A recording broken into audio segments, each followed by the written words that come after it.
дуруд дӯстони гиромӣ, рӯзи 25 август бахшида ба 31-мин солгарди истиқлоли давлатии ҷумҳурии Тоҷикистон дар қасри миллат президенти ҷумҳурии Тоҷикистон муҳтарам Эмомалӣ Раҳмон ба як қатор кормандони давлатӣ ва инчунин омӯзгорону ҷавонон мукофотҳои давлатӣ тақдим карданд. аз донишгоҳи давлатии Кӯлоб ба номи Абу Абдуллоҳи Рӯдакӣ низ ду омӯзгор насиби ҷоизаи давлатии ҷумҳурии Тоҷикистон барои олимону омӯзгорони фанҳои табиатшиносии дақиқ ва риёзӣ мушарраф гардиданд. устодон Ғафоров Сатор, номзади илмҳои физика ва математика, дотсенти кафедраи физикаи умумӣ ва назариявии ҳамин донишгоҳ ва инчунин Сулаймони Абдуқаҳҳор, саромӯзгори кафедраи физика ва методикаи таълими он ва технологияи материалҳо. ва устод хуш омадем. Саломат бошед. нахуст пеш аз ҳама ба шумо ин ҷоизаи давлатиро муборакбод мегӯям. Ташаккури зиёд. ба шумо муборак бошад. саломат бошем. чӣ гуна рӯҳия шуморо фаро гирифтааст айни ҳол баъди гирифтани ҷоизаҳои давлатӣ? аввалан ҳамин ки сазовори ҷоизаҳои давлатӣ шудан ба фикри ман ба ҳар кас муяссар намешавад. дуюм ҳамин ки меҳнати софдилонаву содиқонаву аз самими қалб кор кардан дар тамоми системаҳои давлатӣ рӯзе мерасад ки ин некиҳои кардагӣ, ин хизматҳои кардагӣ подоши худро меёбад. ва фикрам ҳамин буд ки дар озмуни ҷоизаҳои давлатӣ мо ҳуҷҷатҳои худро пешниҳод кардем ва комиссияи санҷишие ки ҳуҷҷатҳои моро дида баромаданд дар ҳақиқат ба хулосае омаданд ки мо ба ҳамин чиз арзанда будастем. баъди гирифтани ин ҷоиза мо як дар рӯҳияи баланди эҷодкорӣ боз зиёдтар кор кардан, кӯшиши ғайрат кардан, тамоми қувваву дониши худро барои он сарф кунем ки дар соҳаи маорифи мо боз пешравиҳои нав дида шавад, аз ҷумла дар тарбия намудани наслҳои наврас, аз ҷумла барои тайёр кардани кадрҳои дараҷаи илмӣ дошта албатта кӯшиши ғайрати зиёде мекунем. аз дасти президенти муҳтарам ҷаноби олӣ Эмомалӣ Раҳмон гирифтани ҷоизаи давлатӣ ин як фахри бениҳоят баланд аст.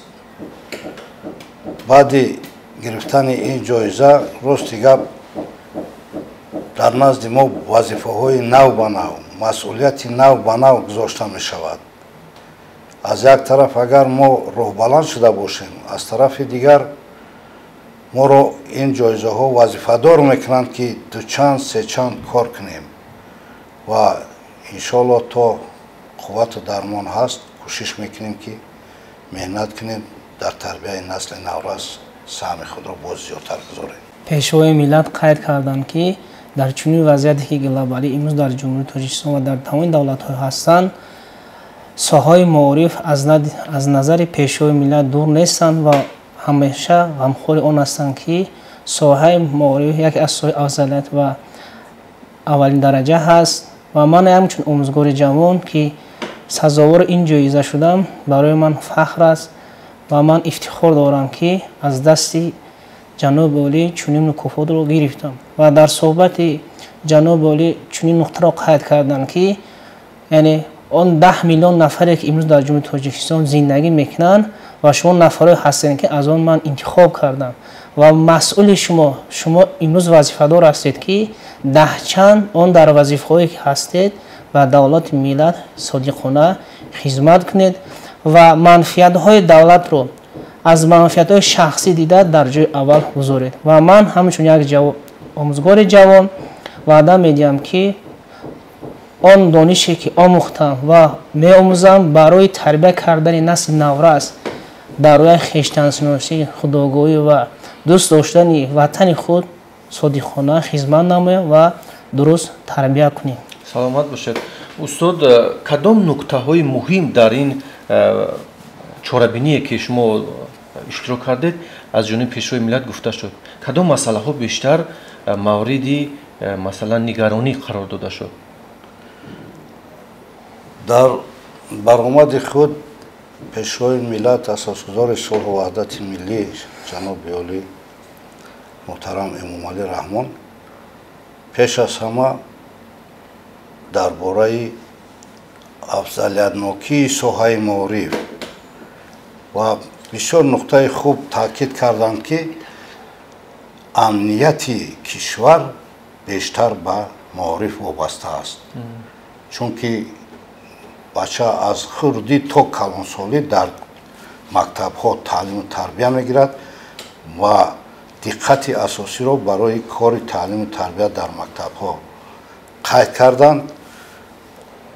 Инчунин масъалаҳое ки дар шароити имрӯзаи мо ташвишовар ҳастанд, ин пеш аз ҳама ба ҷараёнҳои ифротгароӣ, экстремизм, ҷалб шудани ҷавонон ки бениҳоят ташвишовар аст, мо бояд тамоми қувваву ғайрати худро барои бартараф кардани ҳамин камбудиҳо равона кунем. аз ҷумла як нуқтаро қайд карданд ки ва савол ҳам доданд ки шумо як фикр кунед чаро дар шароити имрӯза масалан баъзе домлоҳо боломгузар мешаванду омӯзгор не. Ман мехоҳам гуфт ки омӯзгор дар дараҷаи баланд бошад, мавқеи баланд дошта бошад, на ин ки дигар табақаҳо. хулоса ба масъалаҳои мубрами рӯз дахл карда дар бораи системаи маориф ва илми ҷумҳурии Тоҷикистон хеле суханҳои хуб гуфтанд. аз ҷумла дар шароити имрӯза нарасидани муаллимони соҳибтаҷриба, нарасидани кадрҳои илмӣ, нарасидани мутахассиси соҳа ва дигарҳо. ба ҳамаи ҳамин нигоҳ накарда мо албатта он суханҳое ки гуфтанд ба роҳбарӣ ба иҷроиш мегирем ва аз пайи иҷроиши он суханҳое ки гуфтанду пункт ба пункт ёки банд ба банд гуфтанд, мо дар иҷрои ҳамин бандҳо мешавем. асосгузори сулҳу ваҳдати миллии пешвои миллат муҳтарам Эмомалӣ Раҳмон ба он нафароне ки дар қасри миллат ҳузур доштанд таъкид карданд ки шумо ду чизро фаромӯш накунед: сабр ва таҳаммулпазириро. яъне ки мо бояд ба ҳамон мушкилоте ки имрӯз дар соҳаи маориф ҳаст сабр дошта бошем ва таҳаммулпазир бошем ки рӯз ба рӯз соҳаи маориф беҳтар мешавад, хуб мешавад, ки ин ҳушдор барои омӯзгорони ҷавон ҳастанд ки имрӯз он масъул ҳастанд ки дар муассисаҳои таҳсилоти миёна кор кунанд, вале онҳо аз ҳисоби ки маош бениҳоят бигӯем кам ҳастанд, онҳо тарки бигӯем вазифа карда ба дигар давлатҳо мераванд. ҳушдор доданд ки таҳаммулпазир бошед ва сабр кунед ки дар соли 2024 агар агрегати сеюм нерӯгоҳи барқи обӣ роғун ба кор дарояд, албатта мо ба истиқлолияти энергетикӣ мушарраф мегардем. ҳамин ҷоизаи давлатӣ барои кадом хизматҳо ба олимону омӯзгорон дода мешавад? пеш аз ҳама мувофиқи мактуби ки аз дастгоҳ ба дасти мо расида буд, дар онҷо якчанд бандҳое буданд ки мувофиқи ҳамонҳо мо ҳуҷҷатҳоро тайёр карда равон кардем. махсус банд ба банд ҳуҷҷатҳо тайёр мешаванд. ин ҳуҷҷатҳо бештар ба фаъолияти таълимӣ, илмӣ ва тарбиявии мактабҳои олӣ дахл доранд ва дар баробари ин махсус барои дастовардҳое ки масалан олимон дар давоми сол кадом китобҳои дарсӣ навиштаанд, кадом ихтироотҳо доранд, кадом патент гирифтагӣ ҳастанд ва дигар ҷабҳаҳои ҳамин таълиму тарбия. масалан шумо устод дар соли 2022 кадом дастовардҳо доштед? дар соли 2022 ман як китоби дарсӣ навиштам бо номи электроника барои донишҷӯёни мактабҳои олии ҷумҳурӣ ва як китоби дигар барои он ки ба муаллимони ҷавон ба мутахассисони ҷавон ҳамчун дастур шавад барои кор ёррасон. ҳамин гуфтори фасеҳи донишмандон. ин чиза ман солҳои дароз ҷамъоварӣ карда будам дар ҳаҷми зиёда аз як ҷузи чопӣ ба нашр овардам ва аллакай ба дасти хонандаҳо расидааст. аз ин пештар дар кафедраи физикаи умумӣ ва назариявӣ кор мекардам. дар инҷа дастгоҳ ҷамъ оварданд, таҷрибаҳо гузаронданд ва кори рисолаи номзадии худро тайёр карда буданд. зери роҳбарии ман 17 июни ҳамин сол рисолаи номзадиро ҳимоя намуданд ва афсӯс ки ҳозир дар донишгоҳи давлатии Данғара фаъолият доранд ва мо мехоҳем ки он касро боз ба тариқи суҳбат ёки ба тариқи ҳамкор ба кафедра ҷалб кунем ва дар вақти нарасидани мутахассисон аз онҳо истифода барем. ва дар назар аст ки боз ба солҳои ояндара шогирдони дигарам ҳаст. Гулмадов ҳозир диссертатсияи номзадиаш тайёр шуда истодааст. ғайр аз ин аспирантҳои нав, унвонҷӯёни нав боз қабул кардем, аз онҳо истифода барем. онҳоро ҳам бояд мо тайёр кунем дар як давоми кӯтоҳтарин ки чунки дар байни сину солҳои болову поён як дар соҳаи илм вакууми калон интизор аст. ҷоизаи президенти ҷумҳурии Тоҷикистон барои олимону омӯзгорони фанҳои табиатшиносӣ, дақиқ ва риёзӣ барои омӯзгори муассисаи таҳсилоти миёна дастовардҳои зении байнобар гирифта мешавад. Якумин дастовардҳо чоп намудани мақолаҳои илмии методӣ аст ки омӯзгор дар давоми фаъолияти кори худ нашр намудааст. ва дуюм дастовард ин иштироки хонандаҳо дар олимпиадаи ҷумҳуравӣ ва байналмилалӣ аст ки соли гузашта мо омӯзгорони дар донишгоҳи давлатии Кӯлоб дастовардҳои хеле зиёд доштем. дар олимпиадаи ҷумҳуравӣ 6 ҷойро овардем ва дар ҷоми академияи миллии илмҳои ҷумҳурии Тоҷикистон дипломи дараҷаи 1 ва ҷойҳои ифтихориро насиб шудем.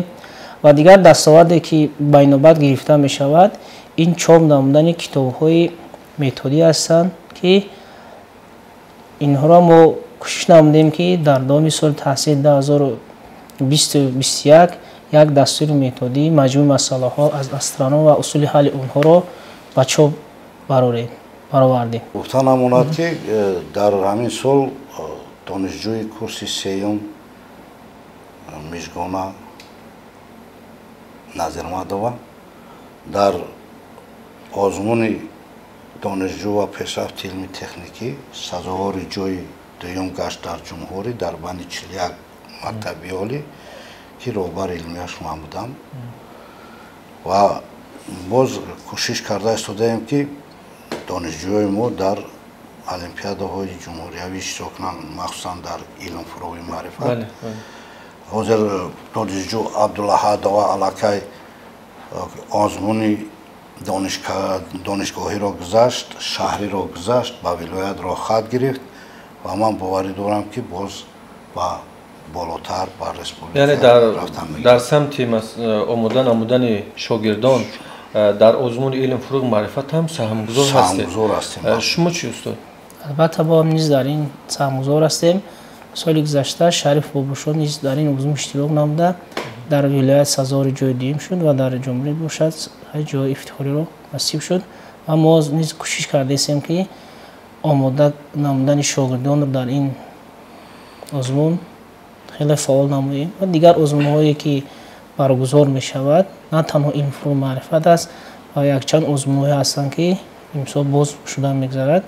اشتراک دانشجویان و خوانندگان در آن حتما خوب می‌کنیم. سلامت باشین. دوستان گرامی، باید قید کنیم که دو آموزگار دانشگاه دولتی کلاب استاد غفارов ستار و سلیمانی عبدالقهار روز 25 اوگوست از جانب پیشوای معظم ملت محترم امالی رحمان صاحب جایزه دولتی جمهوری تاجیکستان در برای عالمان و آموزگاران فنهای طبیعت شناسی دقیق و ریاضی مشرف گردیدند و استاد بار دیگر شما را از نام ریاست دانشگاه دولتی کلاب و نام ابو عبدالله رودکی برای موفق شدن به این جایزه دولتی صمیمانه تبریک میگویم و در کارهای آیندهتان برای خواهان هستیم و در قسمت آخر میخواهم استاد مراجعت خود را همچون یک عالم همچون یک زیایی شما به بینندگان و تماشابینان پیشنهاد میکردید. عموما چی گفتنی دیگر دارید؟ پیش از همه من منتداری خود را به ماموریت دانشگاه و ماموریت فاکولته بیان میکنم، چون که برای ما شرایط کاری مهیا کردن، ما در همین شرایط کار کردیم، دستاوردها به دست آوردیم، مثلا کادرها تیار کردیم و شرایط لابراتوری های ما حاضر بد نیست، خیلی خوب است و من در آخر هم دعوت میکردم که جوانان بیشتر با علم های طبیعت شناسی دقیق و ریاضی رو آورند، چون که جهانبینی این شخصانی که با این علم ها داده می شود تماما دیگر است.